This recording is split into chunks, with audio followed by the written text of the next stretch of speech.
Hello everyone, welcome back to my channel. आज मैं आपके साथ हूँ लर्निंग थियरीज़ लेके। देखिए, बेसिक्स क्लियर होना किसी भी चीज़ के बहुत ज़रूरी है, इसलिए मैं ये लेके आई हूँ। अगर आपको ये नहीं पता होगा कि कौन सा सिद्धांत किसने दिया है तो आप समझ नहीं पाएंगे उसके आगे की चीज़। तो इसलिए बेसिक्स पता होने बहुत ज़रूरी है। तो इसमें ये चीज़ें हैं कि कौन सा सिद्धांत किसने दिया है, और ये सिर्फ लर्निंग की थियरीज़ हैं। तो आज शुरू करते हैं हम लोग अनुकूलित अनुक्रिया सिद्धांत, या स्वतः पुनर्प्राप्ति का सिद्धांत, या शास्त्रीय अनुबंधन सिद्धांत, या क्लासिकल सिद्धांत। ये है पावलोव के, कोई भी नाम दिया हो। अनुकूलित अनुक्रिया सिद्धांत, स्वतः पुनर्प्राप्ति, शास्त्रीय अनुबंधन सिद्धांत या क्लासिकल थ्योरी जो है वो है पावलोव की। देन सेकंड हमारा आता है उद्दीपक अनुक्रिया सिद्धांत, स्टिमुलस रिस्पॉन्स जो सिद्धांत है, एसआर बॉन्ड सिद्धांत, एसआर संबंध अधिगम, प्रयास एवं त्रुटि का सिद्धांत, या बॉन्ड सिद्धांत। ये हैं सारे हमारे थॉर्नडाइक के उद्दीपक अनुक्रिया सिद्धांत, प्रयास एवं त्रुटि का सिद्धांत, ट्रायल एंड एरर, बॉन्ड सिद्धांत, एसआर संबंध अधिगम यानी कि स्टिमुलस एंड रिस्पॉन्स जो अधिगम है वो हमारा दिया था थॉर्नडाइक ने। देन हमारा आता है क्रिया प्रसूत अनुबंधन और सक्रिय अनुबंधन का सिद्धांत, स्किनर का है। क्रिया प्रसूत अनुबंधन या सक्रिय अनुबंधन का सिद्धांत ये है हमारा स्किनर का। अंतर्दृष्टि सूझ का सिद्धांत ये है कोहलर का। अंतर्दृष्टि सूझ का सिद्धांत कोहलर। सामाजिक अधिगम सिद्धांत बंडूरा। सामाजिक अधिगम सिद्धांत ये है अल्बर्ट बंडूरा का। देन हमारा आता है चिन्ह अधिगम सिद्धांत, साइन लर्निंग थ्योरी, या संकेत अधिगम, या अंतर्नोद विभेदीकरण अधिगम, ये है टॉलमैन का।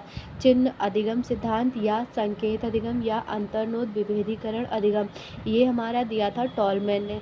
देन हमारा आता है व्यवहार अधिगम सिद्धांत, ये है वॉटसन का। व्यवहार से कोई भी अगर शब्द दिया होगा सिद्धांत में तो वो वॉटसन से रिलेटेड होगा। उत्तेजना प्राणी अनुक्रिया सिद्धांत, ये हमारा दिया था वुडवर्थ ने। उत्तेजना प्राणी अनुक्रिया सिद्धांत वुडवर्थ ने दिया था।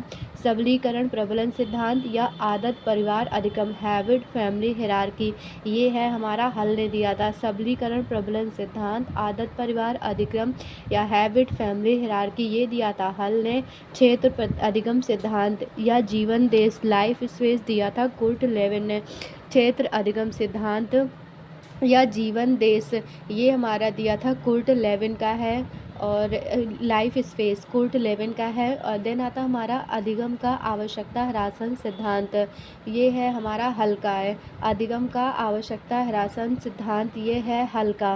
नीड रिडक्शन थ्योरी से बोला जाता है, ये दिया था हल ने। देन हमारा इसमें लर्निंग की लास्ट में आता है प्रायोगिक अधिगम, ये है कॉल्ब का।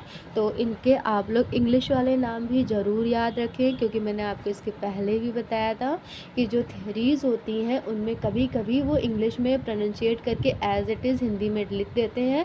तो कभी कभी मतलब टोटल हिंदी में नहीं लिख के आता, वो इंग्लिश का ही प्रोनाउंसिएशन लिखा रहता है। तो इसलिए आप लोगों को नाम ज़रूर पता होने चाहिए, हिंदी और इंग्लिश दोनों में। तो मैंने बोल दिया है, फिर भी अगर आप लोगों को कोई कन्फ्यूज़न होगा तो आप लोग मैसेज करके कमेंट करके मुझसे पूछ लीजिएगा।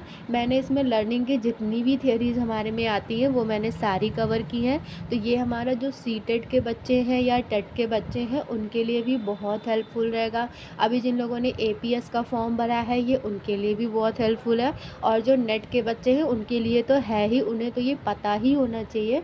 ये हमारा पूछा जाता है, जो हमारा लर्निंग का पेपर यूनिट है, जो हमारा लर्निंग की यूनिट है यूनिट थर्ड, उसमें ये आता है हमारा साइकोलॉजी से रिलेटेड है, ये यूनिट थर्ड है हमारा।